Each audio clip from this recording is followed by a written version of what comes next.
Thank you very much for inviting us here.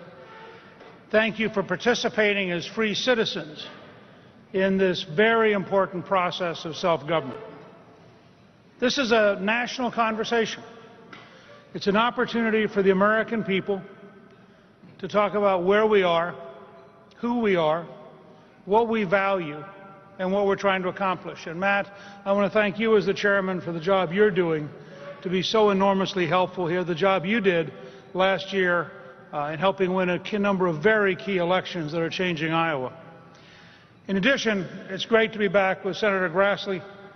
He and I worked together back in 1984 on a project called Gasohol. For those of you who are younger, that's what happened a long time ago before it became ethanol. We also worked together when I was Speaker to save it in the late 1990s. I have a very simple principle on why I'm for ethanol. I believe if my choice is for money to go to Iran or go to Iowa, I pick Iowa. If my choice is for money to go to Saudi Arabia or South Dakota, I pick South Dakota. It's not very complicated.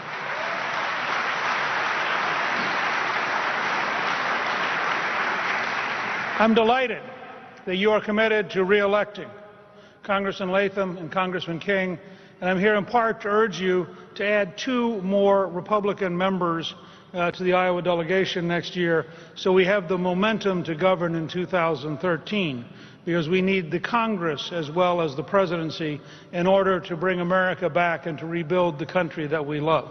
I think you can do it, because I think the election by next October is going to be very clear. I'm really proud of my colleagues who've been here tonight. Each of them brings unique things and unique characteristics. The fact is that Ron Paul has been consistently correct about the need to audit the Federal Reserve, to limit it, and to return to a policy of a dollar as sound as gold. So if you save a dollar, 20 years later it's still worth a dollar. And it's great to have him as a candidate. The only first candidate I know who's explained monetary policy.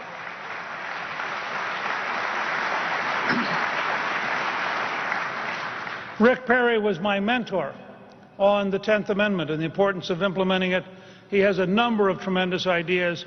I agree with most of his energy policy, which I think is exactly in the right general direction. And I'm delighted that part of the debate we're going to have is about whose flat tax is better.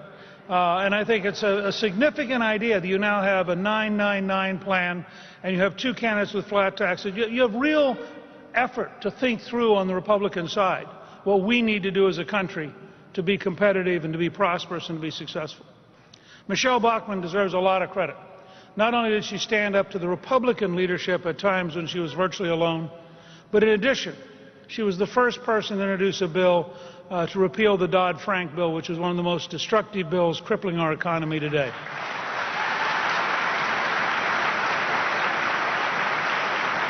I think she and Steve King were in a race to see who would be the first to introduce a bill to repeal Obamacare. And they have these are powerful ideas. No one has done more to try to arouse America to understand the challenge of radical Islamists, to understand the dangers in Syria and in Iran, than Rick Santorum. And I can't tell you how proud I am of the courage he's shown year after year in wanting to serve his country and to leave his children with a better future. So I look at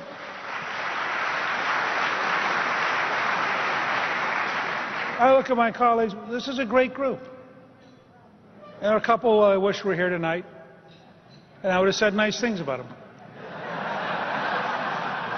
But we'll skip over that. I am here with very fine competitors, but no opponents. We only have one opponent. That's Barack Obama.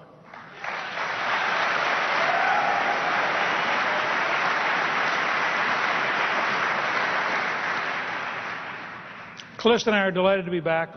I think with maybe the only campaign whose national campaign manager, Michael Kroll, is from Iowa. He and Callista first met at Luther College in Decorah, and her ties here are pretty real and pretty deep. But in addition, we're glad to be back because I want to bring a very simple and a very clear message. With your help, on January 3rd, you can launch a candidacy which, if you go to newt.org, you'll see is the most substantive candidacy in modern times, laying out a 21st century contract with America. I'm not going to go into it tonight, but it's going to grow and evolve from now till September 27th, when we will release a contract with America on the anniversary of the original contract in 1994. Then on October 1st, we'll release executive orders which we will implement on day one of a Gingrich administration, the first of which will abolish all of the White House czars as of that moment.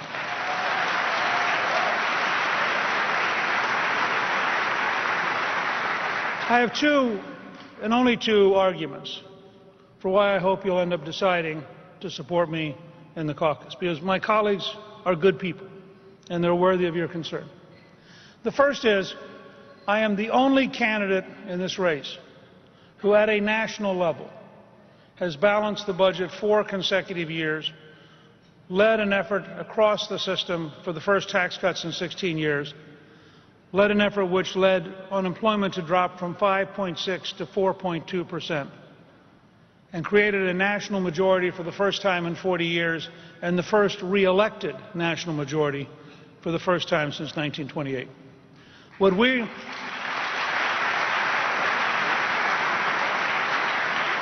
we are faced with is the results of a radical ideology and an inexperienced, incompetent president. And I would simply suggest that to get the scale of change we need somebody who understands the legislative branch, somebody who understands how to get things done in Washington, and somebody who has a track record of having built a national movement that can in fact bring pressure to bear in Washington. And starting with the years that I have studied with Ronald Reagan, about whom close that I made a movie, I think I have that background in a fairly unique kind of way. But there's one other reason, which comes up again and again when people talk about the debates. As your nominee, I will challenge Barack Obama to 7 Lincoln-Douglas-style debates of 3 hours each,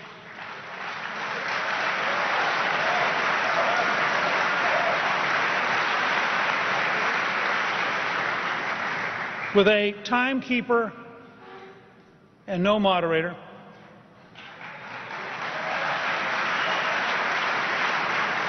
I will concede that he can use a teleprompter. And I predict to you, and many of you will find this surprising, I predict to you in the end he will accept for 2 reasons. First, a matter of ego. How can a Harvard Law Review editor, the greatest orator in the modern Democratic Party, admit to being afraid to be on the same platform with a West Georgia College professor?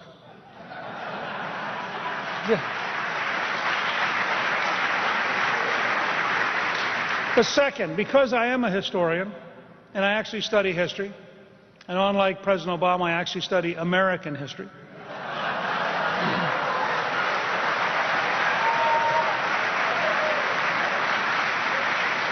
I know how Lincoln set up Douglas.